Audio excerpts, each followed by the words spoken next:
Hello and welcome to Dan Talks United. So, next match tomorrow, Manchester United versus West Ham. So, what to expect? Please subscribe as well, because that's very important to the channel. So, just starting off with that, but let's get into it. So, what to expect then? United versus West Ham. So, form-wise, for us over the last 4 games, we've had 2 draws, 1 loss, and 1 win, which is that last win against Crystal Palace. Feels like it was just like yesterday because it's just come around so quickly. And with us playing on Thursday, a Thursday match, and then I think the next match is a Monday, so it's all seeming very bunched up. West Ham, in terms of their form, they've had 2 wins, 1 draw, and 1 loss. So they lost against the Scousers in the last match.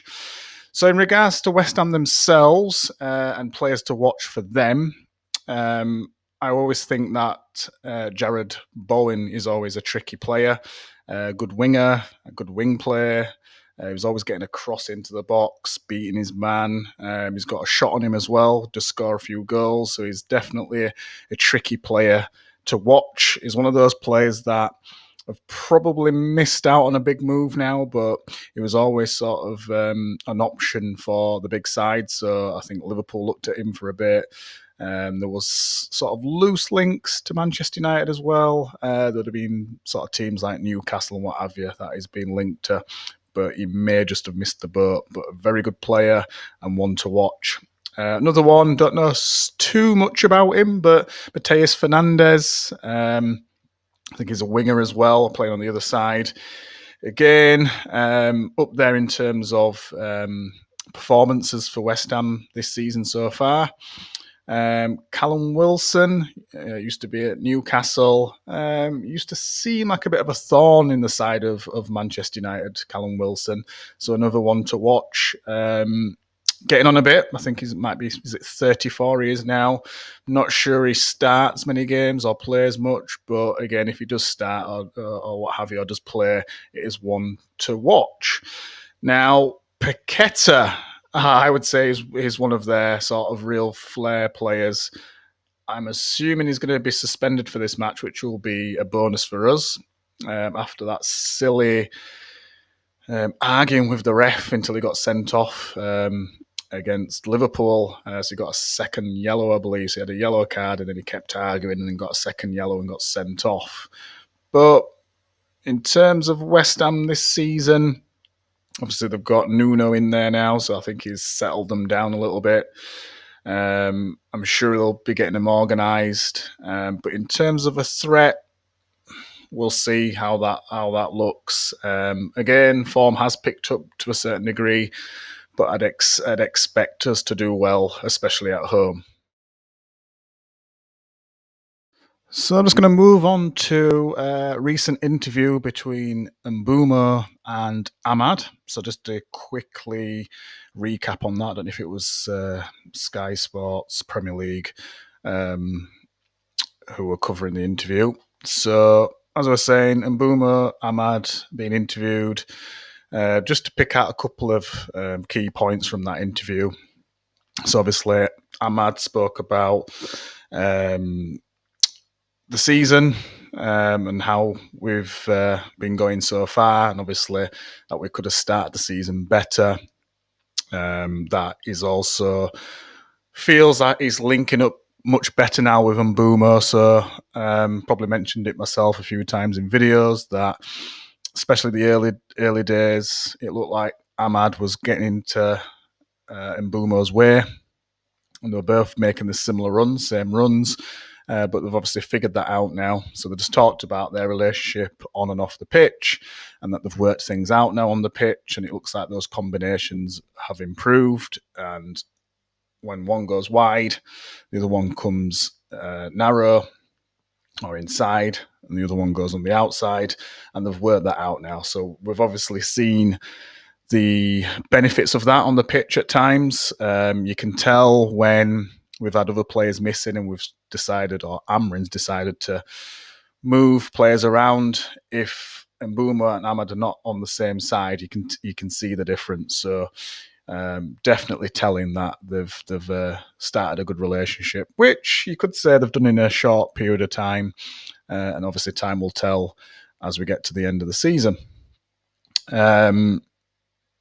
Interviewer sort of asked Mbeumo, saying that they felt that he was making it look easy, that he sort of hit the ground running for Manchester United. And Mbeumo disagreed with that and sort of said, look, obviously he played in the Premier League before at Brentford. However, he's still getting used to the team, still getting used to the players. He's still got a lot of improvement, which obviously would be music to your ears if you feel that Mbeumo's been playing really well so far, but if he can get better than he already is, then you want to see that. So it's good that he's at least saying that. He doesn't feel like he's there yet in terms of up to speed, and also, like I say, he still feels like he's got gears to go yet. So that's all good if he gets there. Strange, actually, because Ahmad, going back to Ahmad, a question for Ahmad in regards to the team and how they're playing. And Ahmad sort of mentioned about last season that they went into certain games with the mindset that they might not win that game or they'll lose the game. Now, obviously, he didn't go into detail about which games that were or how many games they had that mindset. But I think we can all tell there were certain games last season, and some people might even argue this season as well, that they've gone into the game and defeated. And that is not what you want to hear from a Manchester United player. You don't want to hear that there's Manchester United players or the team going into matches or match day thinking they're going to lose before the ball's even kicked. That is not the mentality we've ever had. It's normally other teams that've got that when they're facing us. So that's definitely needs to be eradicated. But there's certain games last season, it might be games against, again, Arsenal, Tottenham.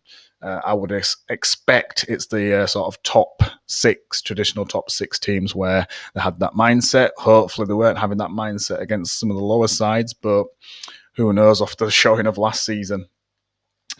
So going back to Ahmad and Mbeumo, he sort of talked about who he felt or who they felt were leaders. Ahmad did mention Maguire, he mentioned Bruno, credited Mbeumo as well, maybe because he was sat at the side of him. And Mbeumo came in and sort of said he doesn't see himself as a leader per se off the pitch, but a leader maybe on the pitch. And I think a lot of that will be to do with Mbeumo. If he performs well, you can see that as an element of leadership that people can follow and think, wait a minute, I need to step my game up. And Mbeumo's chasing the ball down, he's working hard, he's playing well, I need to do the same. So I understand that. And obviously Mbeumo's not seen himself as an outright leader, but leadership is in different forms, different guises. Probably the biggest thing from the interview is when the interviewers sort of talking about where they would see Manchester United in 2 years, what would sort of be success to them.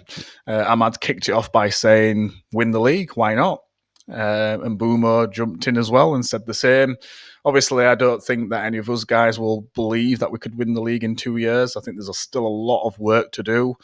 2 years' time, we might not even have the same coach, who knows? Now, not saying it's impossible, but definitely at this stage, I wouldn't be putting any money on Manchester United winning the league in 2 years. Now, I hope to see that in the future, but 2 years' time, I'm not sure about that.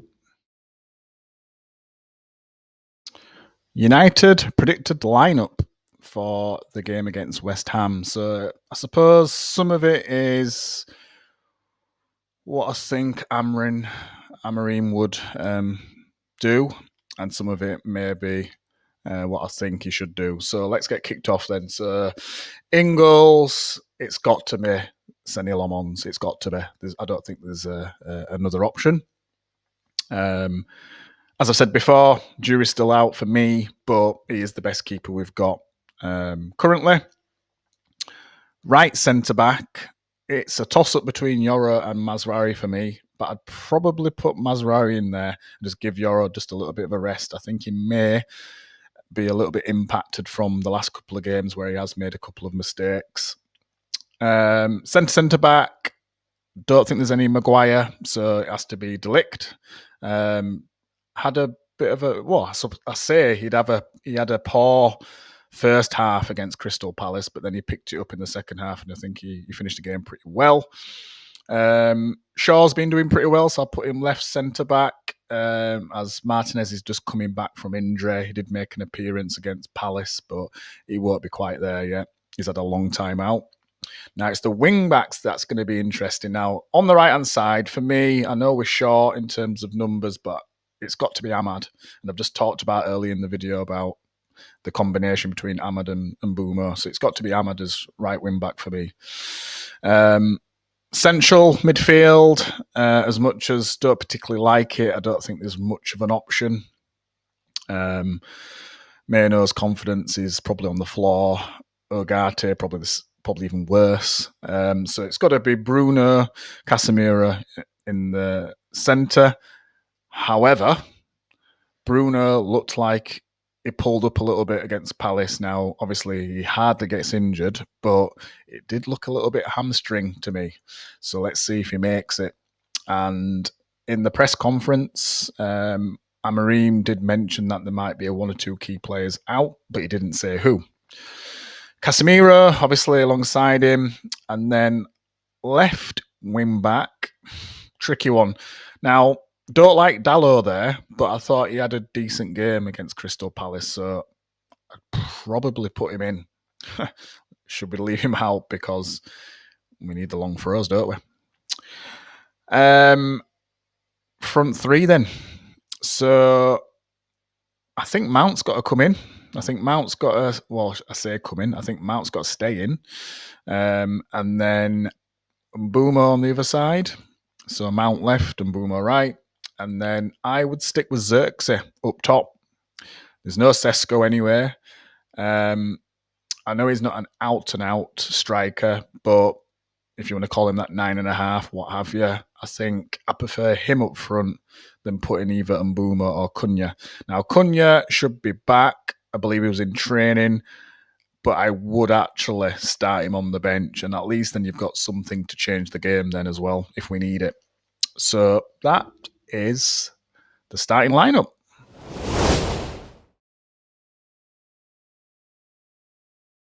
Predictions then. Going to be interesting, this one. Obviously, thinking changes because not happy against Everton and losing 1-0, especially with them having 10 men. Then we face Crystal Palace at their place, Selhurst Park. Haven't won there for 5 years.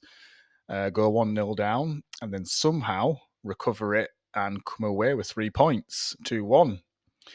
So with that in mind, I still don't think we're going to get a clean sheet, and it's very difficult for us to get a clean sheet. And for whatever reason, I'm going to stick with it because it came in my mind earlier today. I'm going with 3-2 Manchester United. And that might sound a strange scoreline to a certain extent, but I'm just going with 3-2. Don't know what it is, but I'm going with 3-2. I do feel we're going to win, and I've got a feeling of a win, but I just feel it's going to be close. But I also feel that there's going to be a few goals with us being at home as well. But it's just keeping a clean sheet is the issue. So I'm going to go with 3-2.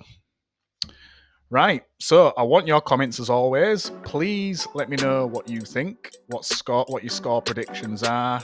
If there's any comments about anything that I've said throughout the video. What's your feeling so far about the match? As always, please subscribe because it's really important to the channel, especially new channels such as this. Building a community.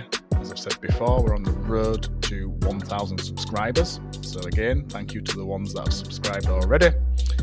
Please like, please share, and I will see you on the next one.